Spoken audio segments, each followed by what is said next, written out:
It's hard. We do a weird show. We're live. We're live. So it's hard. Sometimes our guests don't know when to come in. But people are just more than welcome to. And I'm a rookie to the whole Zoom thing too. I got my shoot name in the corner and everything. Well, I'll tell you what. You're gonna like this because I'm a professional. I take that into account. So your shoot name is not on the screen going out to like Twitch. It's not there. Right on. I can see it. I can't read it because I'm blind, but I can also. I don't think it's going out to the. I can fix it if you want me to. I'm not. I'm honestly not worried about it. It's all good. But I don't think good. I don't it's think not it's on Twitch. Perfect. I took that into account. I forgot who it was. One time, thanks Marie. Marie says she can't see it. I forgot who it was, but I was like, mother trucker. They probably don't want their shoe name out in a wrestling themed show. Let's live the gimmick, brother. Right? Why not? Well, and it's not really even a big deal to me. I remember years ago, right before we went live, the first time I did commentary, Dustin Perry, who I was doing commentary with, says, "What do you want your name to be?" And I'll let it out there too. My last name is actually Manson is my last name, and there's some negative connotations there. So I was like, let's not go with that. And my middle name's Hunter, so I just said, okay, well, let's just go with Scott Hunter. Then they just kind of stuck from there. But yeah, it was completely right before we went live. That was just the name I picked. Just a split-second decision, huh? Came out of nowhere.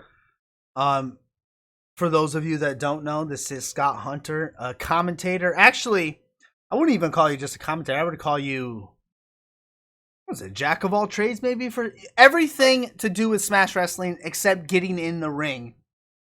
Is the best way. And I've even done that once or twice too. But I wear many hats when it comes to Smash Wrestling. That's for sure. And we're gonna get to Smash Wrestling in this Sunday with Homecoming. We're big fans of Smash Wrestling, especially Vanessa, because she's up there in Canada. Why I just look from afar. But I noticed when I was preparing for you that we actually have something in common. We were both big wrestling fans growing up, which a lot of people are. But we knew nothing about independent wrestling. I didn't even know it existed. It never occurred to me that maybe there's a minor league when you relate it to baseball. I didn't understand that. Growing up, when did you first encounter independent wrestling? I got into it very late in the game. So I first discovered independent wrestling probably about a year before I actually got into it myself.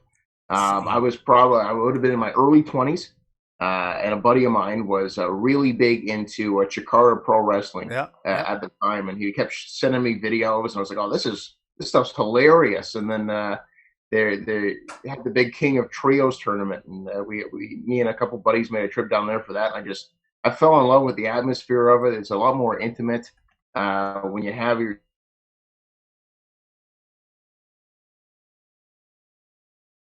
His Zoom froze and kicked him off. Oh, he's back! He's back! He's thinking about it. Am I back? Yeah, you're back. You're good. All right. My apologies here. I'm living way up in the boonies here in Ontario, so I don't know how good the internet connection is going to be here. But no, I absolutely fell in love with the atmosphere of the independent scene, and pretty much right away, I tried to figure out how to get involved in it, and any way I could. I'm not the most athletic person, so. I was going to school at the time for sports broadcasting, so the commentary route seemed to just fit. Yeah, I didn't.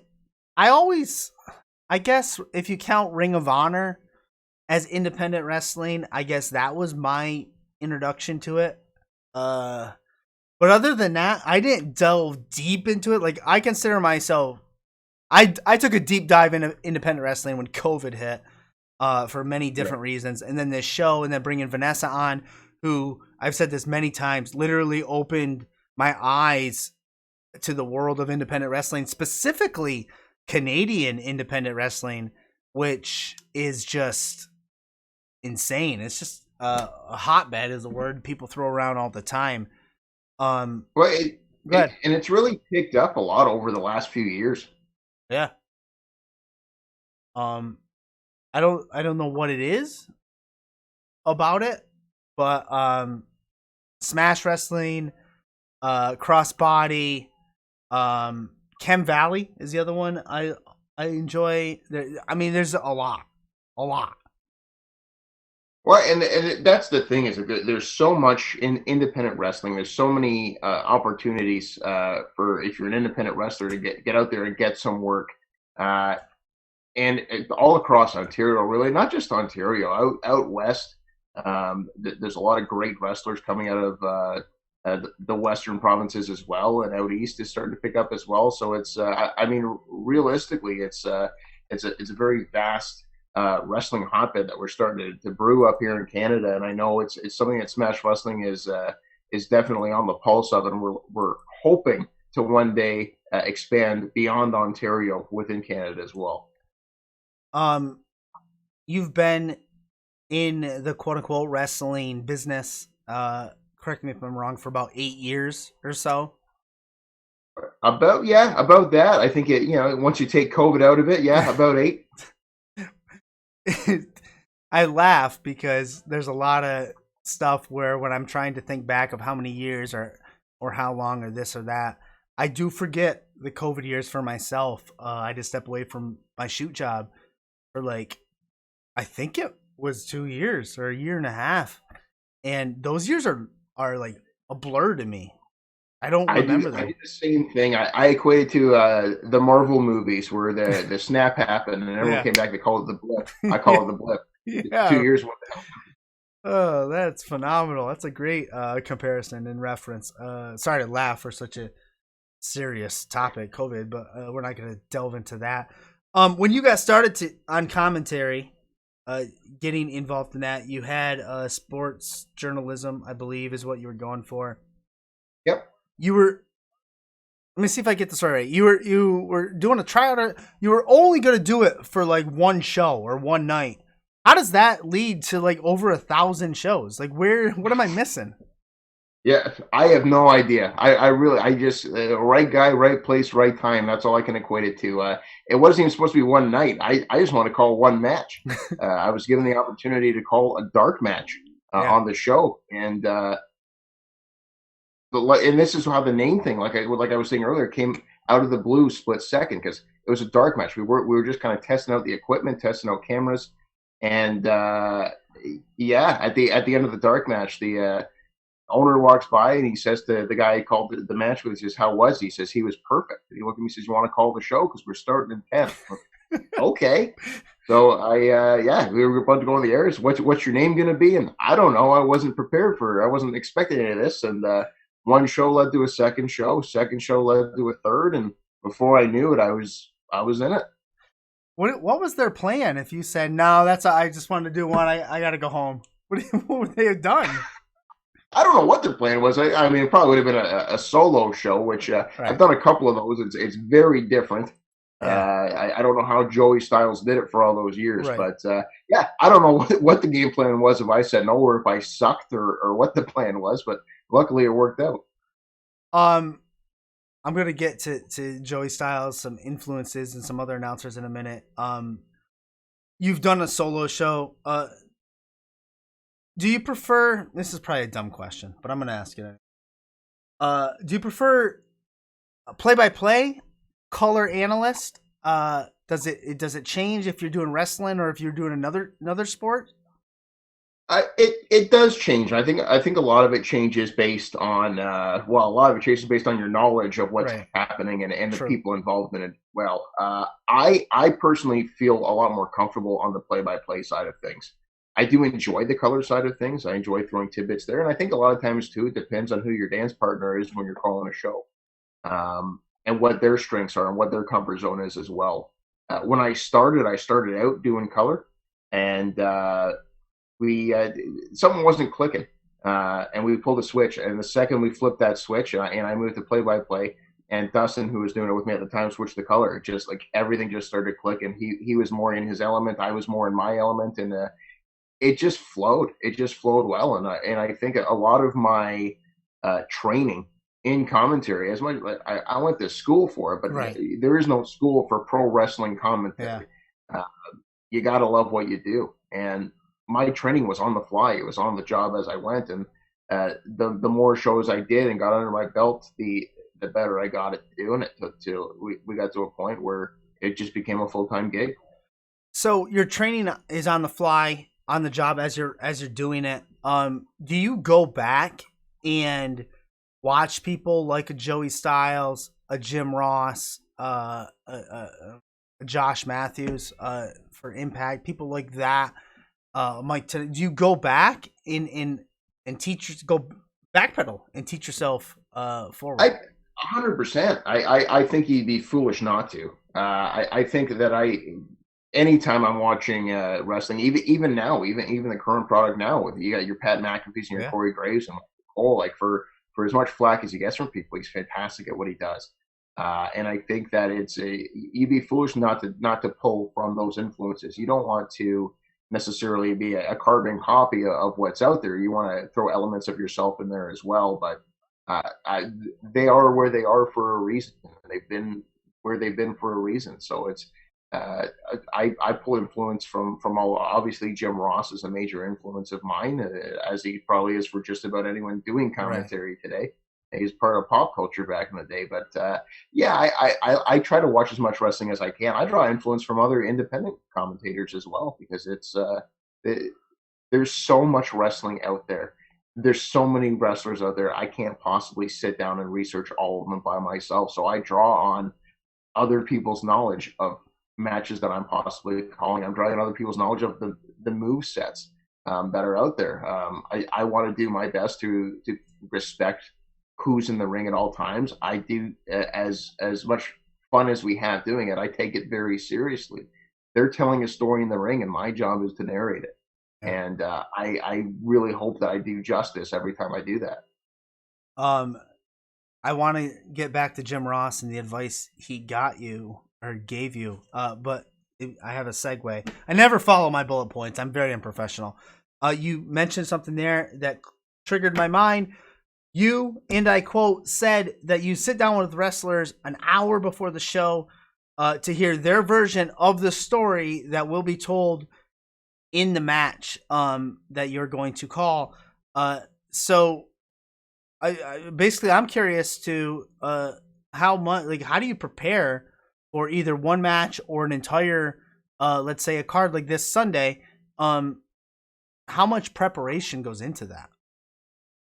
Um, it it depends. It really does. There are some matches where if there's a massive build to a big match, a lot of preparation goes into that because you know that the crescendo, if you will, the big blow off is going to draw from the story they've been telling leading up to this point. So there's a lot of reviewing old notes going into it. There's a lot of sitting down with the people in the match going into it of, like I said, I want to do their story justice. So there are points that are going to hit in this match that are telling a story. I want to make sure that I'm not missing those bullet points that are important to them. At the end of the day, this is, like I said, this is their story Right. that's being told. So there's other matches where I mean, realistically, there's, like I said, there's people I've never seen before. So uh, there's some prep work that goes into it, but in terms of who they are, where they come from, a little bit of background about who's going to be performing. But a lot of their story is, it's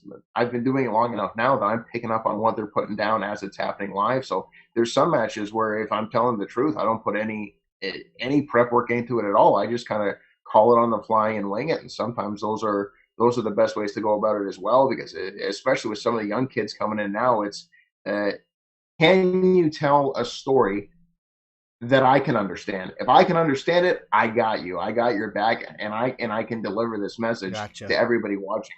But if you're trying to tell a story in the ring, and I don't even know what you're doing, and I've been sitting here doing this forever, there's not a chance anybody watching this knows what you're trying to tell either. So it's very sink or swim for the younger guys that are coming into it. Not a lot of prep work, if I'm being perfectly honest, Yeah. goes into those. But obviously, when we bring in, for example, coming up this Sunday with a Mike Bailey versus an Alex Shelley, a match like that, you're gonna do your homework on it going into it because the match justifies it. um you Yes, homecoming this Sunday. Mike Bailey, phenomenal human being. not only wrestler but just human. You mentioned something there. So the younger kids coming up in the world we live in with social media and viral takeoffs to stardom. Do you find that they're not even thinking of the story that's going to be told in the ring and thinking more of how can I land said move so the clip can take off for myself? I think it's a combination of both. Okay. I really do. I think there are some that come in and they've been fans for a long time and they get it. Performers like I remember the first time Daniel Garcia wrestled in a Smash Wrestling ring. I looked at Brad Myers, who I was doing commentary with, and I said to him, "This is a guy that we enjoy while we have him because he's not going to be here long." Yeah, for and sure. He wasn't.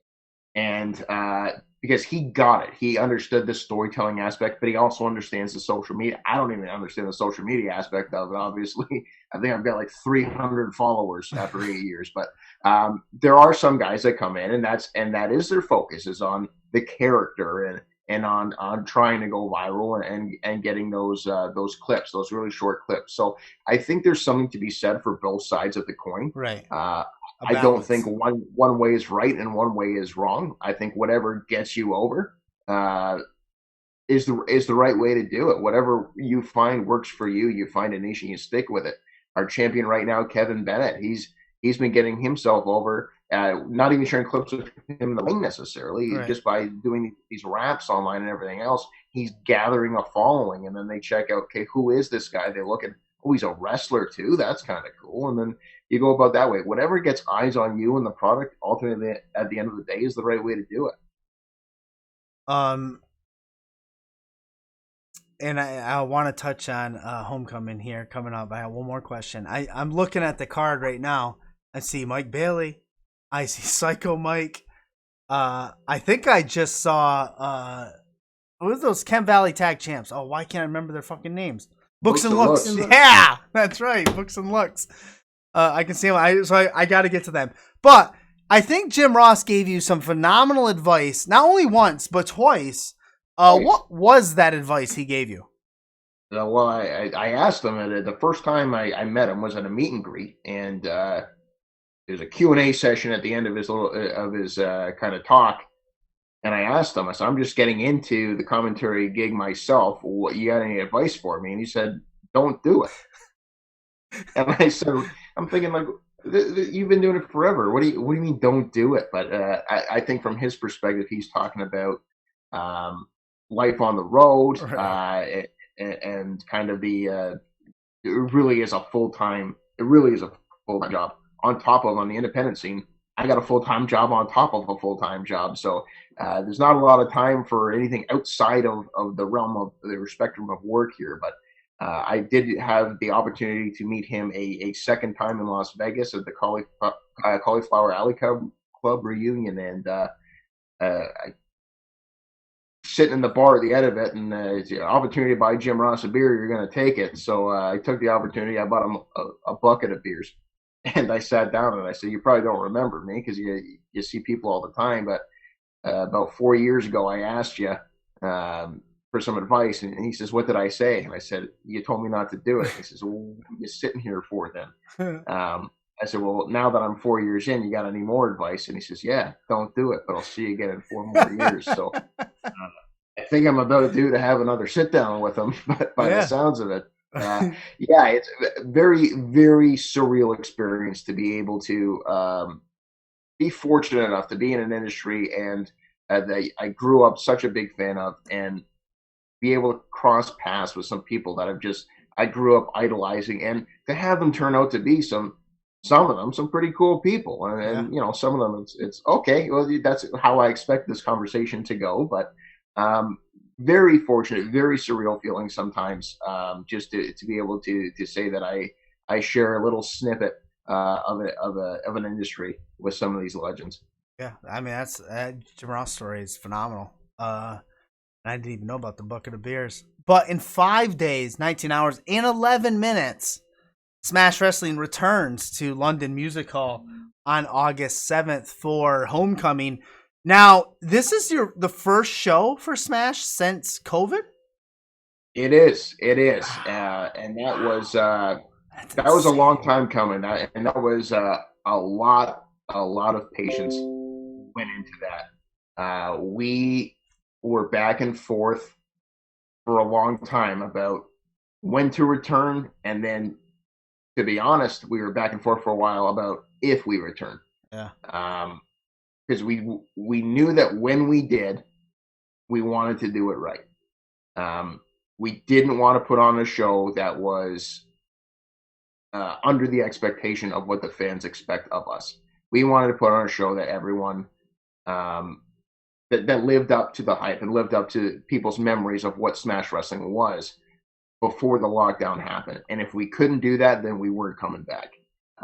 And restrictions being lifted and then going back on, and then being lifted and going back on. There were a few promotions, and credit to them, that gave it a shot. And I was of the mindset of, we don't want to be the first ones back because we don't know what back looks like. Right. So we kind of took our time. We waited to see what other promotions were doing, and really learning from them about what a comeback looks like. And some of them came back and were thriving, and other ones came back and really had to go back to the drawing board and come back again, and go back to the drawing board and come back again. And they're still standing now as well. So there's really no right or wrong way to do it, but we knew that when we come back, we wanted to do it justice, not just for our fans, but for ourselves as well. We know what our expectations are for ourselves, and I'm so excited for Sunday because this show is going to live up to the hype.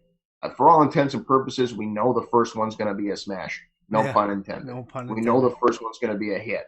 That we could put anyone in a broomstick in the ring, and the place would be bumping and buzzing because Smash Wrestling's back. But then where do you go from there? What's the second show look like? What's the third show look like? We wanted to go balls out from the gate, and I think we're doing that. And I think that there's going to be a lot of similarities to what people know Smash to be, and there's going to be a lot of changes from what people know what Smash was. I think our focus has shifted. I think that the pause that was forced upon not just us but everybody in wrestling has caused us to reevaluate what we were doing, who we were doing it with, and now we are coming out of the gates with a new focus, not just around stars from television that you've seen before, but also stars from promotions you might not have heard of yet, that we are trying to shine some light on some of those performers and some up and coming people within our own area as well, because independent wrestling is an ever evolving industry. We had something going really good back in, what was it, 2014, 2015, when we had that Fourth Gun faction. Yeah. And in one foul swoop, everybody got scooped up. And we have to go back to the drawing board. So if you are not looking within, and you're not looking at the talent coming up and how to cultivate new characters, new stars, new talent, you're not going to last very long. So I think we are now focusing on a mix of the past, present, and future of independent wrestling, and trying to meld all that together. Wow, that was well said, and covered my next three questions. That's phenomenal. I'm looking at the card. I'm on Smash Wrestling, smash-wrestling.com right now. Books and looks, who I said in attack. But you mentioned we can put anybody in there with a broomstick. I noticed Psycho Mike has a body slam challenge. A broomstick could show up to that challenge. You know what? It just might. And if it does, it's going to be phenomenal. It's going to be fantastic. I think Psycho Mike is such an underrated worker. He has such a smart mind for the business. He gets it. He's an absolute goofball, but in the best way possible. He's my favorite person to sit down and talk shop with. He's my favorite person to sit down and go over matches with, because he just he knows the story he's going to tell from the bat, and he does his own thing. He marches to the beat of his own drum in the ring, and it lands every single time. Every single thing he does, it's just hilarious. And I think that we are fortunate enough that he and I have kind of found each other in this industry where a lot of people don't get him. A lot of people don't get the character. And fortunately for me, and I suppose also for him, I do. Yeah. I do get where he's going with it. And I'm able to help him tell that story that he's telling in the ring, whether it's with an invisible man, a broomstick, a body bag, a kiddie pool, a balloon. It doesn't matter what he's in there with. He knows how to make it work, and I know how to help him get there. So, yeah, if it's a broomstick and a body slam challenge, the broomstick's probably going over. Yeah. But it'll be phenomenal. We had Vanessa. We had Psycho Mike on at like the start of COVID, I believe. Yes. Pretty much, and it was still. I talk about that spot with him almost on a daily time that we're live, a daily show. It was so good. He talked wrestling, talked stories, talked forever. I don't even think. Yeah, I don't think he wanted us to end the show. No, he said that he was lonely. I think it went. I think we went like almost 2 hours. It was insane, in a good way. And I became a Psycho Mike fan that day, and I'll stand by him every time. Well, and he's absolutely one of those guys too, where the first time you hear about him or you see a clip of him, you might not get it right away, but you give him a little bit of time, he absolutely grows on you. So yeah, he's one of my favorite people to call in the ring. I forget that I'm doing a job that I'm getting paid to do when I'm calling his matches, and there's a few people like that as well for multiple reasons. I mean, Tarek, I'm a massive fan of Tarek as well. He has grown so much as a performer from the early days of Smash Wrestling to where he is now. He is blowing up all over Ontario, getting himself out there as well. Kevin Bennett's another guy that I just appreciate the hell out of that guy as well. And there's a reason why the belt's on him, because he's really good at pissing people off and making you want to see him get his ass kicked. So he's really good at it. Yeah, Kevin Bennett, Matt Cross, Carter Mason. Yeah, triple threat match. The longest reigning champion, albeit not defending the title for about 2.5 years. But right. That's going to be a good match, and that's kind of the perfect way to, like, as I was describing before, to showcase our new direction, past, present, future of independent wrestling. You've got the past champion in Matt Cross, the present champion in Kevin Bennett, and perhaps the future champion in Carter Mason as well. Another guy who's really blown up on the scene all over Ontario as well. I think it's the perfect way to showcase the direction that this company is going. And realistically, I think it's the direction that independent wrestling as a whole is going. I can't wait. I'm not there. I'm in upstate New York. There's no way I could ever make a show in London, London Hall. Can I watch it online? Can I watch it after the fact? How's that work? After the fact, yes. Okay. Unfortunately, we have yet to master the live showing technology there. I shouldn't say that. We are capable of, we have the technology to do it. We just don't have the ability yet to do it in a way that we want to display it. So it will be available after the fact. I don't want to make promises on the turnaround time, because that's not my. No. I have nothing to do with it, so I don't want to put other people on the spot there. But usually it's a relatively quick turnaround time. It's available through Smash on Demand. And we usually put a lot of matches out there for free on YouTube as well, for people to be able to see a little bit of it. And to be honest with you, upstate New York, you're probably closer to London than I am. I'm terrible with geographic. I'm about a 4-hour drive to get myself to London. So it's I'm not looking forward to the drive itself, but the ends is going to justify the means there. So I am pretty excited for it. Oh, that's phenomenal. So, homecoming this Sunday, August 7th, stacked card. Just the fact that Psycho Mike's in a body slam challenge, because that makes me smile and laugh all in the same thing. Before I let you go, before I give you the mic to put yourself over, say whatever you want, we had to bump a guest tonight to put you on. Oh no! Yeah, do you know anything about microphone from Backyard? Oh man, from Backyard Pro? Yeah, my microphone has a special place in my heart. I will admit that was some of the most fun I ever had, and if I'm being perfectly honest, that got me through COVID. Yeah, I bet. I think that Backyard Pro Wrestling was some of the most fun a lot of people have had with wrestling at a time where we weren't allowed to do it, and that came about too. Where I just when they asked me if I wanted to call a match, again, is very very similar to how I got started. I was offered to call one match, and I said, what are you looking to do here? What's kind of the tell me a little bit about the product. What direction are we going? Because they sent me the match, and I watched them like, this is hilarious, but Scott Hunter can't call this match, because I would take it way too seriously in a thing where it's not taking itself seriously. The whole purpose is to have fun. Right.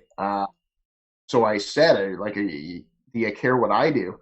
And they said, no, have fun with it, do your thing. So I did my horrendous Jim Ross impression, and microphone was born. And when season 2 came out, they reached out to me and they wanted me to call half the season.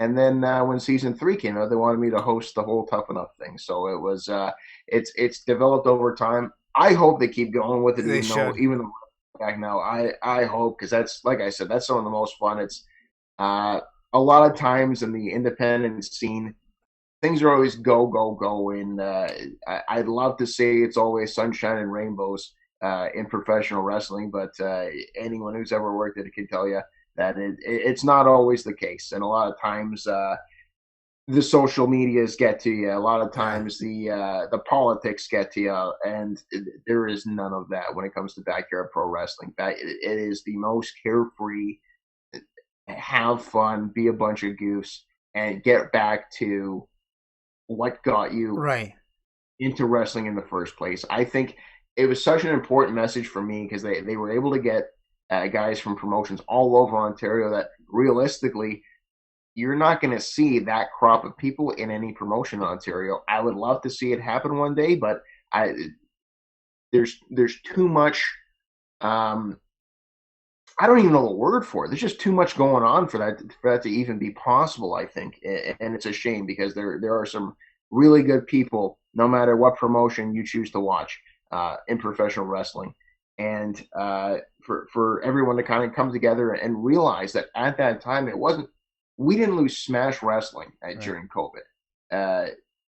Everybody lost professional wrestling at the same time, and no matter what falling outs happen or whatever politics get in the way, we all fell in love with the same sport, and there's common ground there. And if there's common ground, then there's a way to come together and make it work. So I think that's like a lot of times at Smash Wrestling, we like to do a lot of as many cross promotional shows as we can to communicate that to people, that it's that we all love the same thing, and we just have different ways of presenting what we think is the best way to do it. Doesn't mean there's a right or wrong way. It's just different ways of doing it. I couldn't agree more. I think everything you just said right there, it makes me think that there's so much like fighting and battling. Like, I like this promotion, this, and I hate that. And when in the grand scheme of things, it's just all wrestling. And then you said cross promotional stuff, and it made me think of, I was on social media today, and it's, what is it? International Fight Night. Like all that whole thing in September is pretty much interpromotional.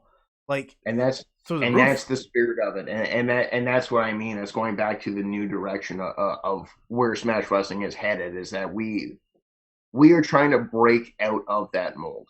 Yeah.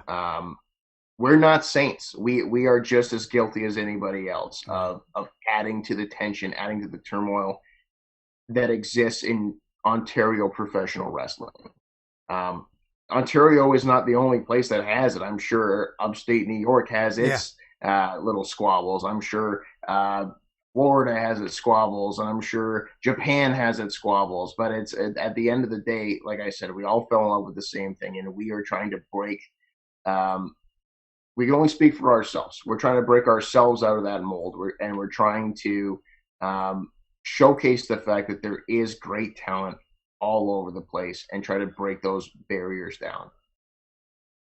Well, I look forward to it. I look forward to this Sunday. I look forward to everything you guys got coming up. We're big fans of Smash over here. We are at the end of the show. I'm going to give you the mic now, the proverbial mic. You can put yourself over. You can say anything you want. You can bury anyone you want. I'm not going to interrupt. The floor is yours. Okay. Well, you know what? It's very tough for me to put myself over. I've never really been good at that aspect of it. And I mean, I can share my socials with y'all, but realistically, I ain't on them much these days anymore. I've got a full-time job now outside of the realm of wrestling that keeps me quite busy. I'm just looking forward to getting back into wrestling, and I don't think that watch Smash Wrestling. Come check it out if you're in the area. Sunday night, London, Ontario. September 17th, we'll be in Toronto. It's not even about Smash Wrestling, though. It's about putting wrestling over. It's about getting back. It's back. Wrestling is back. I think, geez, I watched Monday Night Raw tonight. I've never been excited to watch Monday Night Raw in about 10, 15 years. There is a buzz in the air again about professional wrestling, and I am excited to be able to still be a part of it. Can't wait. I couldn't agree more. I mean, like, look, we can. Oh, I can't do it. Oh, it would have been perfect. Wait, maybe I can. No, I'm watching it as well. I thought I could show it to you. Oh wait, yeah, I can. Hold on. There you go.